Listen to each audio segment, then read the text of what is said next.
Hey, entrepreneurs, John and I today are talking about something relevant to every entrepreneur, every leader out there.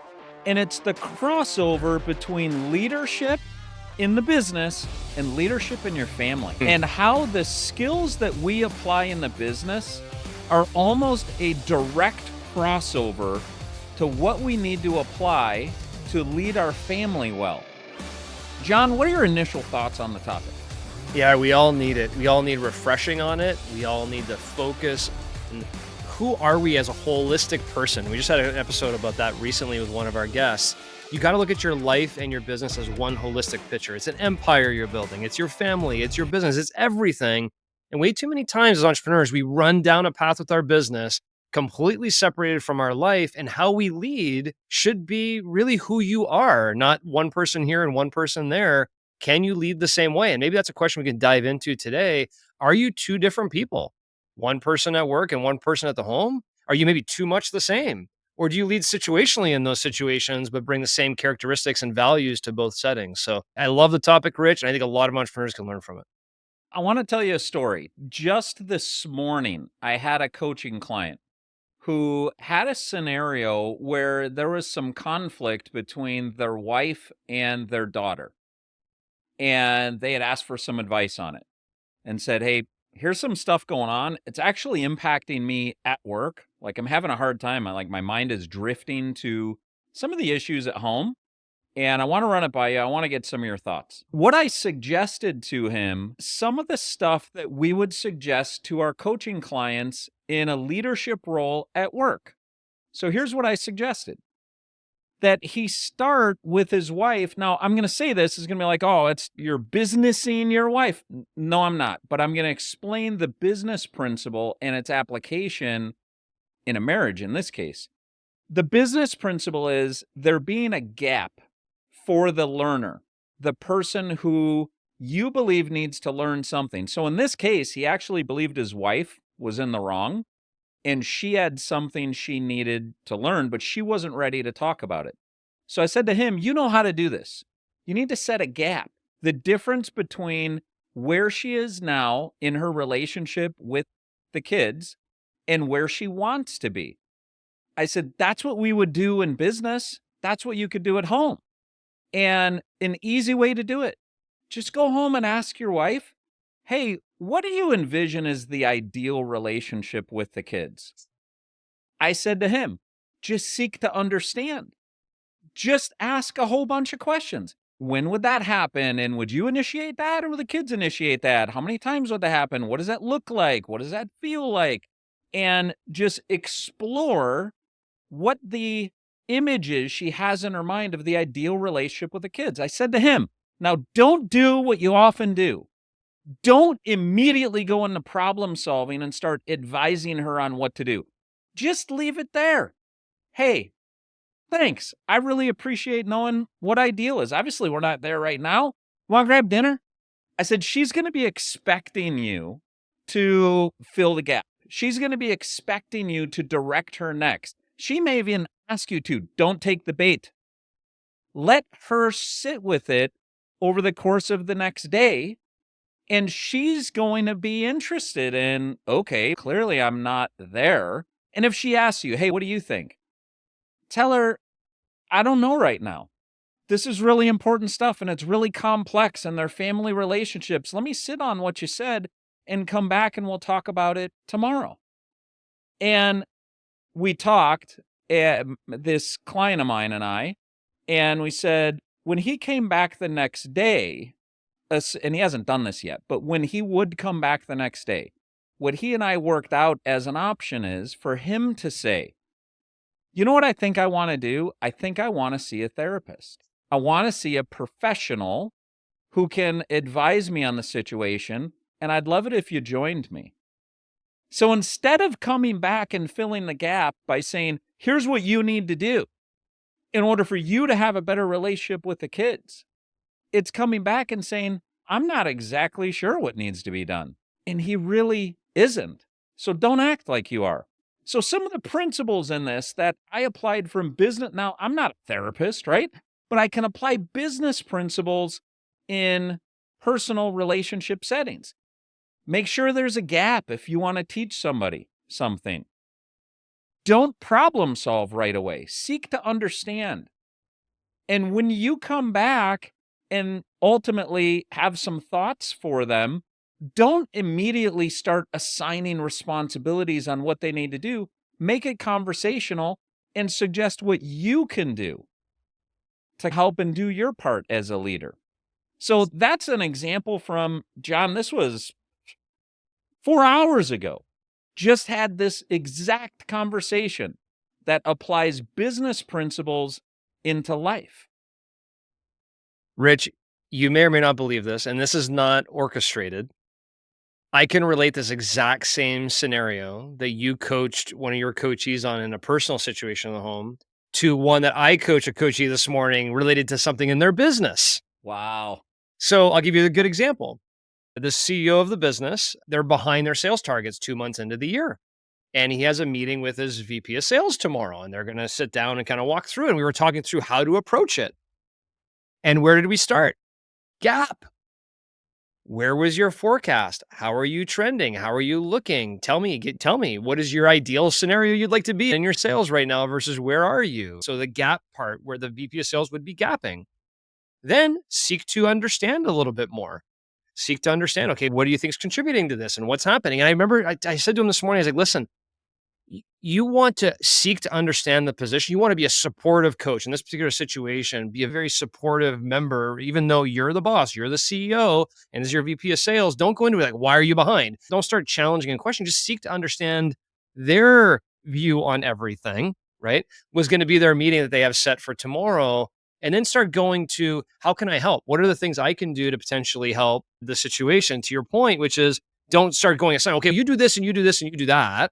I said, talk to him about, ask him, how can you assist the situation, right? Or come up with ideas of what you can potentially do on the side, unrelated to him, to assist the situation. So to your point, whether it be in personal, your home, or in business, there is a way to address these types of situations. And what I think a lot of entrepreneurs do wrong, and what a lot of family households do wrong, certainly I know I've been there before, is we try and problem solve.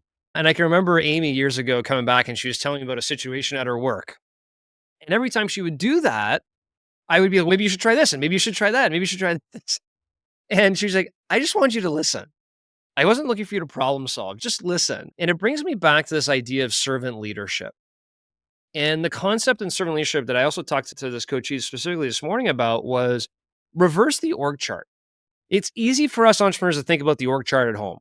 I know that I work for our household. I work for my kids, for my family, for my wife. When I go to work every day, I do it for them, right? But also in the household, I also work for them in a way, right? I want my kids to see successes in life, and I want them to do whatever I can do to help support them on their journey, not micromanage them to their journey. I want to support them on their journey. But the same thing in the workplace. At the end of the day, the CEO works for that VP of sales. How can I help you achieve your goals? You want to hit those goals too. How can I help you achieve them? And so I think that flipping a little bit of the situation where we don't go and try and problem solve everything is really a key that you can take in the home and in the workplace. And I think it's a really good key for people to understand and learn. Have you seen I've seen it on YouTube, so I'll call it a YouTube video. Have you seen the YouTube video? It's not about the nail. I think I have. I think I've seen that video before, but go ahead and articulate it anyway. You and I will have to watch it after the podcast. It wouldn't play well on the audio, but long story medium or short, there's a woman in the video that has a nail in her head, and she's talking about the pain she has, and it's a throbbing pain, and I don't know what it is. And she turns in the video and there's the nail, and the guy who's playing her husband is, do you think it's the nail? She's like, it's not about the nail. I have a pain, and will you just listen? And he just can't stand but to point out there's a nail in her head. Yeah. But she doesn't want that. What she wants is she wants to be understood that she has a real pain going on in her head, and she just can't figure out what it is, and she wants to be empathized with. I think there's a reminder in that, and it's really funny. You really should look it up. There's a reminder in that that as a leader, sometimes when we just listen and make ourselves available, that is being helpful. Now, one of the things that happens with leadership is when we hear someone that has an issue, they have a problem that they want to solve. For whatever reason, we immediately take it on as our problem to solve because we're in a leadership role. And that's not the case. What our job is as a leader is to equip our people to solve their own problems. It's very different. There's a very big difference between you co-working with the person who you're leading to solve the problem and you equipping the person who you're leading to solve their own problem and having real clarity on it's their problem. It is not your problem. And you're not going to take it on. Now, the way this immediately transfers over to parenting, as an example. Now, we talked a little bit about with your wife to go, yeah, that's not your problem to solve. She owns that problem, just empathize, right? You alluded to that with Amy. But with parenting, this is so key also. I got this from a book called Parent Effectiveness Training, PET. And in that book, it talked about so many times our kid says, here's something that happened at school, and we want to jump in and solve the problem. Oh, Mrs. Jones, I got a bad grade on the test because she tested on everything she didn't teach. And immediately we want to jump in to solve the problem. Why would she do that? Can you show me the papers? What does she teach? I should give her a call. We should have a meeting with her. And now the parent is owning the problem. It's not your problem to solve as a parent. The kid has a problem. The kid has a disconnect between what they think they're learning in the class and what is actually being tested. So just to stand back, and the term for this is differentiation, is you stand back and you're well differentiated from the problem. What that means is I can stand here and observe you standing there and you have a problem. I don't have the problem. I'm here. I'm with you. I want to help, but I don't have the problem. I'm differentiated from the problem. Just because you have a problem doesn't mean I do. So a better response to let the kid own the problem would be, what do you think are some options on how you could address that with the teacher? Have you told the teacher? Do you want to do anything with and just leave that in the hands of the individual. Again, so many times as a leader in business, we take on the role of problem solving as leaders instead of observing the person we're leading has a problem and equipping them with the solutions to solve their own problem. Yeah, and it's certainly in both situations, in the situation of the parenting, you're equipping that child with tools for life and what you will deal with in life when something like this happens. What's my thought process? How am I going to handle this? And I know specifically for myself, maybe more in my younger years would think through, okay, how should I be handling this situation based on my upbringing and what my parents would have done or my dad would have done or something like that, right? And so when you provide the framework to your child on how to deal with a conflict or deal with a situation, they get more comfortable. I had a situation over the past few years, my kid's playing ice hockey as an example in a sport, and they're upset because the coach didn't put them in this situation or that situation and coaching them. And okay, do you want to do something about it? Okay, you need to go talk to the coach. You need to go knock on that door. And by the way, here's some talking points. Here's what you should be saying. I'm not going to call the coach. Here's what you need to do. And the reality is, I can remember my oldest son, he'd come back the first day after practice. But hey, so you should talk to coach today. Busy, this and second day. Oh no, busy. I was like, do you really want to talk to coach, or are you just making that up? And he's like, no, I really want to talk to coach. But he was nervous. He was nervous to go knock on the door, go talk to the teacher. But once he did it the first time, now he's comfortable going and talking to coaches when there's an issue, right? And he has the framework built up and the confidence built up. The same thing in the workplace. If every time somebody comes into your office and says, hey, here's something going on, and you solve the problem for them, as opposed to teaching them how to go fish, you're not building entrepreneurs, you're not building leaders in your company if you're not teaching them how to go handle that situation or find the solution to the problem, even if you have the solution. And I think that was the biggest, hardest thing for me, Rich, is when I had the solution, and the employee did not have the solution, is not giving them the solution, but teaching them how to go get it themselves, because they'll learn more and they'll learn faster when they go do that. So I love that. And John, the long-term effect of this is that we disable the other person when we solve all of their problems. The way that shows up with kids is they get out of the house and they don't know what to do, and they're dependent on other people, and like they need to get permission from others and get instruction and all this external structure. Like, they're not set up for independence because they're so dependent on you as a parent. Well, same thing in business. You become the bottleneck of your business when people continue to come to you for the answers that they have to implement. Yep. There are only so many meetings you can have in a day. There are only so many people's roles that you can do the critical thinking for while they go do the action. Yep. You end up disabling that person from being an independent thinker and self-regulating when you answer all those things in business and at home. Yeah, it also goes to decision making. As an example, you may have the authority to make the decision because you own the business. However, if somebody asks you a question about wanting to do something or spend money, and you have the authority to go do it, it's best to pass them back to the person who actually you've given authority to make the decision to. The same kind of idea. Rich, I want to bring it maybe to a different level.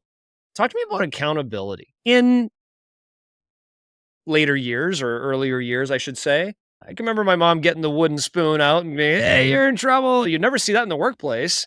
It was more of a threat than actually used, but it was still present. How do you view accountability and the similarities between a leader holding teams accountable in the workplace and holding maybe family members or children accountable in the home? Because sometimes, for example, I've found myself many times where I hold my team more accountable in business than I do my own kids in my own home for whatever reason, or vice versa, maybe sometimes. What would your view be on that? Yeah, I've got two kind of principles that immediately come to mind. One is deliver what you promise. That the number one expectation that I have as a leader in my family and as a leader in my business and with others and as a coach is that we do what we say we're going to do. What am I supposed to do? Expect when you say you'll do something that you might?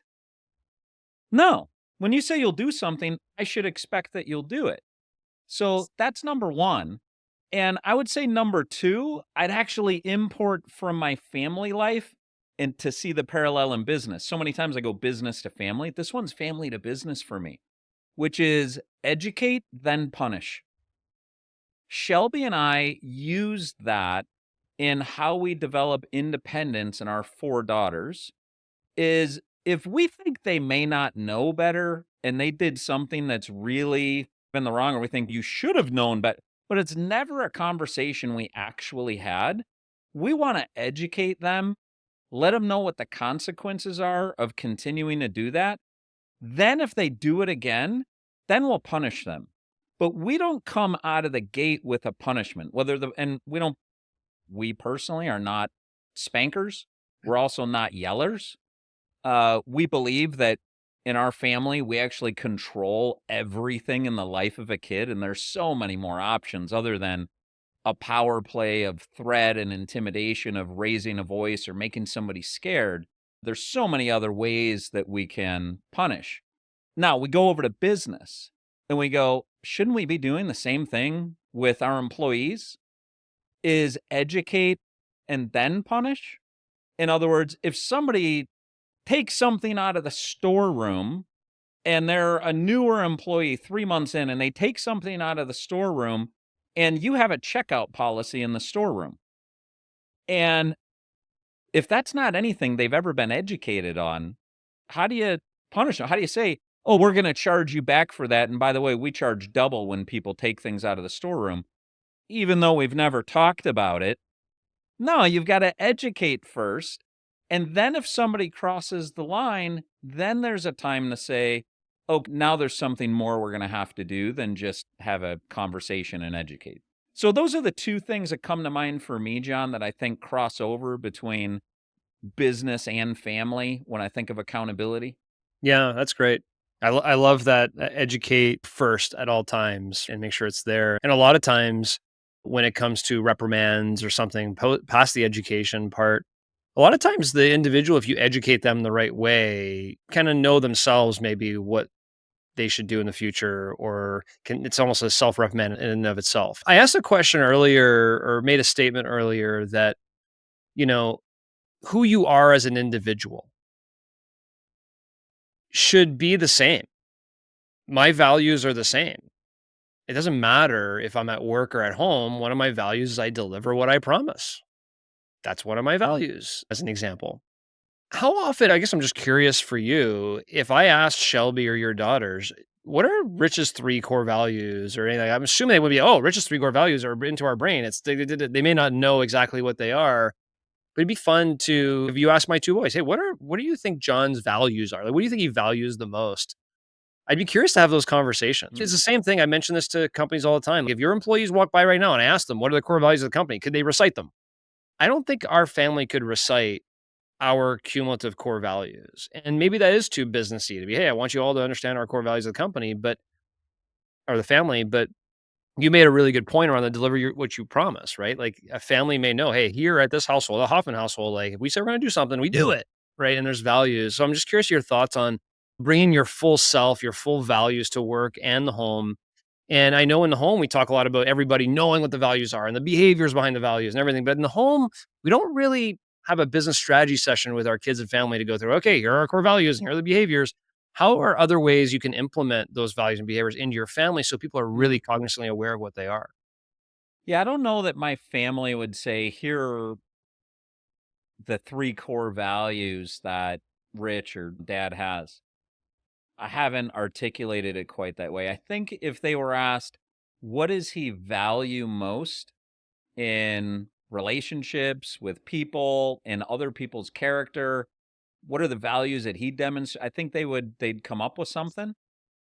Shelby and I were just talking, it must have been like 3 days ago in the morning, about the idea deliver what you promise, and that I was raised with Jeff Wall, so were you, former podcast guest of ours, where you needed to deliver what you promised. At 19 or 20 years old, we were verbally beaten into having to be accountable for problem solving. If we said we were going to do 15 estimates and we did 14, there was a long conversation we were going to have that was going to be why you couldn't get that extra one.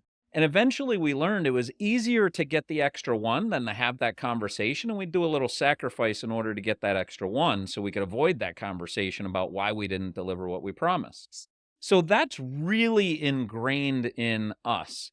One of the ways that I bring that through is with our girls when they have a curfew, is all of them know it. They've all heard it, except Paige. Paige is 11 still.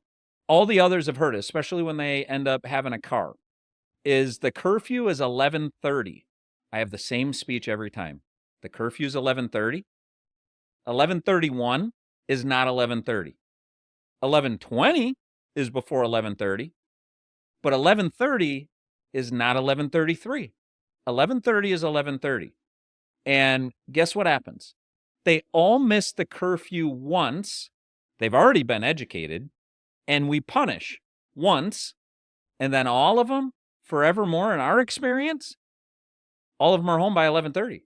We don't have to address that again because we're so clear on that boundary, on that deliverable, that we've educated on it. We've told them what a consequence is. They always test it, every one of them, in the first like 5 times that they Yep. have a car and there's a curfew. Now, we also tell them if you need to drive somebody home because they're drunk, we don't want people driving drunk, so drive your friend home and let us know.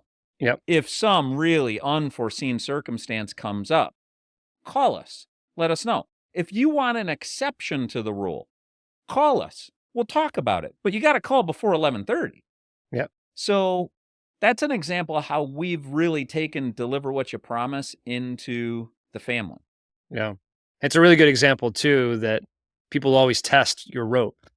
Yeah. And so as a manager, whether it be in the home or in a company, you give someone a goal or a task and you don't hold their feet to the fire to the goal they agreed to, or that what they said they were going to promise to do, you don't hold their feet to the fire the first time.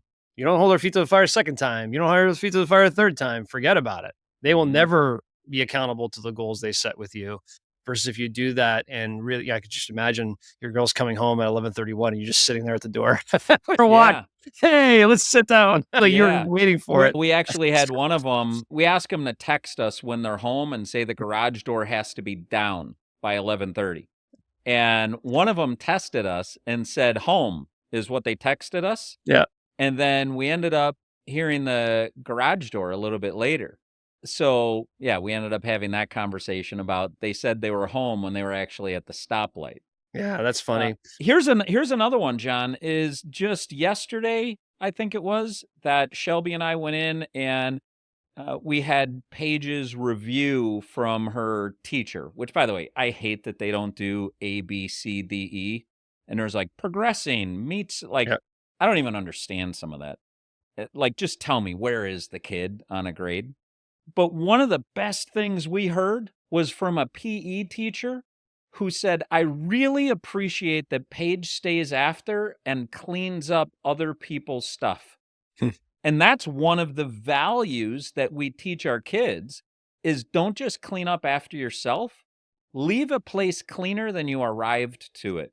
And that means you're going to be one of the last people to leave practice because other people are going to leave. They're going to leave some things, and it's your job to pick up after other people and make sure you're leaving places cleaner than how you found them. Don't just clean up after yourself. Make the place better than how you originally found it. And we saw that value was playing out at school and very nicely commented on by the PE teacher. Yeah, I love that. This whole topic just raises the question of, as a leader, we read a lot of books. Like I read a lot of business books. I listen to a lot of business content, YouTube and here and everywhere else. And a book earlier I'd never heard of before, but how important it is to sharpen our saw as parents as well.